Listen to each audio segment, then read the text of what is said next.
Introducing the Paddy Power World Darts Championships. Chris, many congratulations into your first World Championship semi-final. What does that mean to you?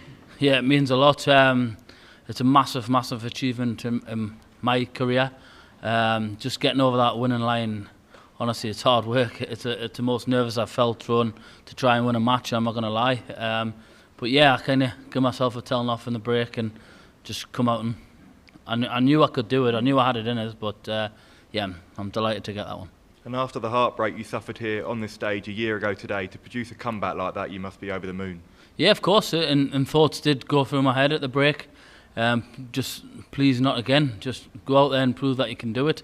And honestly, throwing to win the match there, it was so nerve-wracking as well. I had the crowd on my side, and then when Gezi pinched it, the crowd started to turn and started chanting his name as well. So yeah, it was a bit up and down, but I'm delighted to be sat here and looking forward to the semi-final. And the way you managed to compose yourself after missing those match darts, does that just show how you've matured as a player over the last year? Yeah, 100%. I think I'm a better player now. And yeah, even though I missed doubles, you've seen the finish with the double-double, I still believed I could go there. And once I got that first mark, I thought, it's going this. And yeah, it was a great, great feeling. And respect to Gezi, he said some great words after the game. And yeah, I'm just happy to get a win over such a great opponent. And you mentioned the double-double finish there, becoming a bit of a pattern for you in this tournament. Yeah, and it's the way I go all the time. I've done it in the past. I've done it last year, the year before, and it's just the way I go. And it wasn't not to be cocky or anything like that, but yeah, I think it's a bigger target. And once you get that first marker, I think the next one follows. And 2 games away now from lifting that World Championship title. Are you starting to dream yet? No, just all focus is on the next game. I do believe that I can go on and win it. I just need to keep performing the way I am, start hitting the doubles, and yeah, I really do believe that I can go all the way. Cheers, thank you. Chris, many congratulations on the win. I know you say you like to move on and put stuff behind you, but like you said there, thoughts did creep in. Does that banish those demons now completely? Yeah, it's got to. I've getting over that winning line, the hoodoo, how you say it. Yeah, it's kind of forgetting about now. I know I've done it. I've literally took that next step in my career, I can say, and yeah, I'm looking forward to it. We obviously know you won the Masters, but was that a bigger game than the Masters final because of last year and what goes with it, the semi-final and so on? Yeah, 100%. Just look what's at stake. I think I got told, Max told us, I think I've pushed up to the top 10 in the world now, which is a career high for me. And yeah, it's taking them steps, and it's got to be bigger. I know Masters is a big title, TV title, and but it's the biggest competition of them all. The prize money is a massive boost to your rankings, and yeah, look, I'm in the top 10 now, and yeah, hopefully there's no stopping us now. So I'm going to be Michael or Cal, and that's playing obviously as we do this. One, if you played Michael, you'd probably be underdog. If you played Callan, you'd be favourite. Any preference on the mindset for which one? Nah, not one bit. Obviously, it'd be great to see Callan come through. He struggled the last year or two, and he's kind of sorted himself out now.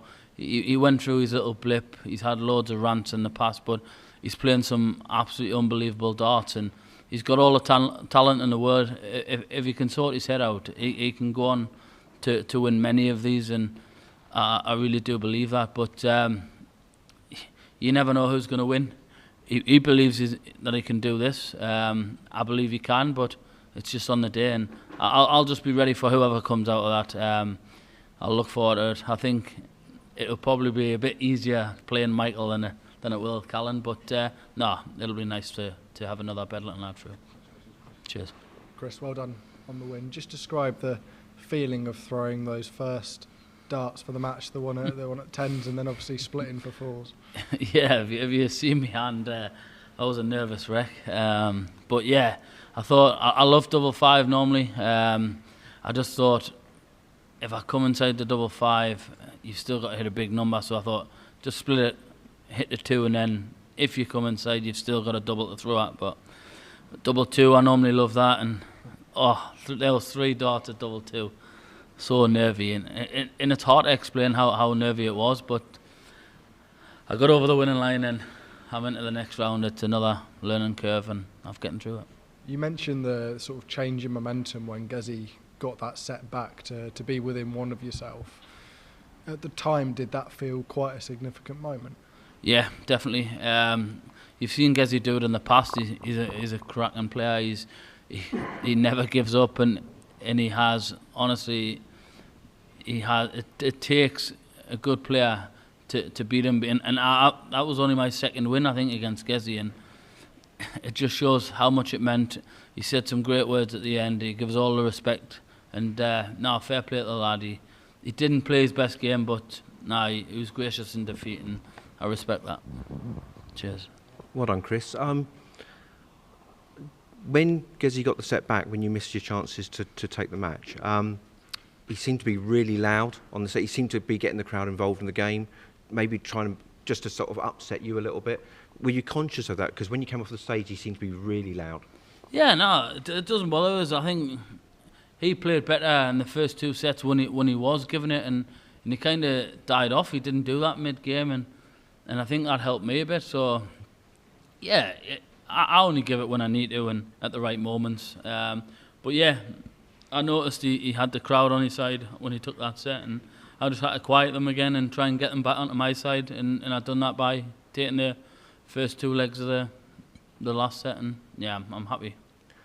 In a curious way, you're the first player in the semi-finals of the World Championship.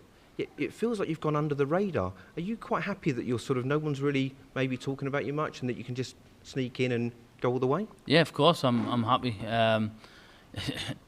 Just let them do the talking. They can talk about whoever they want. I'm just going to go up there and play darts. If they have me the favourite, they have us as a favourite. If they have us as an underdog, it doesn't bother me one bit. Anybody can beat anybody, and if my game's there, I'll be tough to beat. Cheers. Chris, well done on the huge win up there. When was the last time you slipped into a double 19 throwing up the treble 19?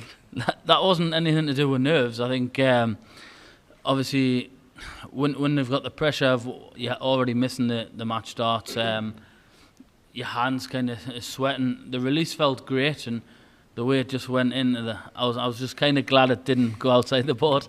But yeah, it is hard to explain. It did feel good, the release, and I can't remember any time I've ever done that. But yeah, it worked.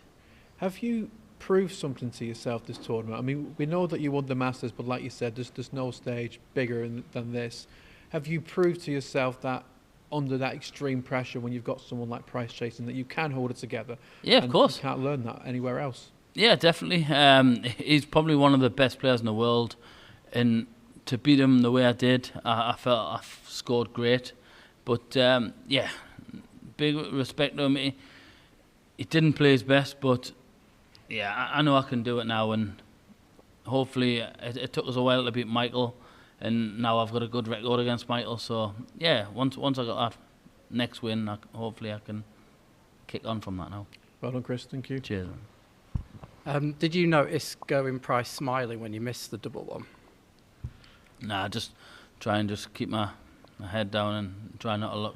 Do you think it's sort of bad etiquette to smile, or do you think that's just part of his old sort of pantomime villain thing that people want to see back, perhaps? Nah, honestly, I don't know.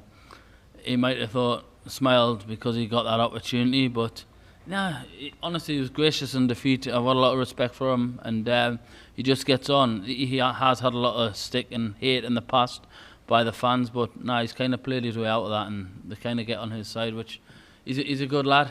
He keeps himself to himself, and yeah, honestly, nothing but respect for him. So you're glad to see that box office Going Price back in the sport, because we've seen him really get his fire back in the belly this tournament? Yeah, he's another one. He does have his moments where he doesn't like the game, he doesn't want to play the game, but now he's changed his demeanour. He wants to play and he wants to be in everything. So yeah, he's good full of sport. You need players like that, and I think it does bring fans into the crowd, and yeah, he is a great player, great lad, and I'm just happy to get one on him today. You said your hand was really shaking. In those moments, what are you putting your faith in, like muscle memory or something? Yeah, honestly, I had to relax, just take a deep breath, and I know I can get over it. I knew I could do it. It was just honestly, in the moment, I think it's the same when I give it large. If I win a leg and give it large, it's hard to kind of get back from that. But no, I think I held it together well, and luckily I got another chance. And Do you think in hindsight you'll be glad you went through that and missing the darts, because now if it does happen again, you know it's fine. You've got now an experience of doing it rather than last year. Exactly. And I know I can do it now, so hopefully there's no thoughts in my head, and yeah, I'm just looking forward to that. And just one last one. But we don't know if Callan will win, but if he did, he lives down the road from you. You practice with him. How does that dynamic work in a World Championship semi-final? No, it'll be no different. We're great friends. We live right next to each other, and I know his game probably better than he does, and vice versa. And yeah, it should be a cracking game. But like I say, he's got a tough game there. Van Gogh, he's going to want to beat Callan and try and cause that to stop. And yeah, I don't blame him. But I'm through now. I'm happily through, and I'll just let them battle it out. And if it is Carl or is it Michael, I'll be ready for them. Chris, congrats. Your win was maybe a big step towards being nominated for the Premier League. Is that in your mind, or are you concentrated on that tournament for 100%? No, you've got to be fully focused. They can talk all they want about the Premier League. I'm fully focused about this competition, and there's no point of thinking further forward when there's still a job to do here. There's still a big job, and yeah, if I do get selected, then happy days. But honestly, I just want to stay focused and make a big dream come true. Introducing the Paddy Power World Darts Championships.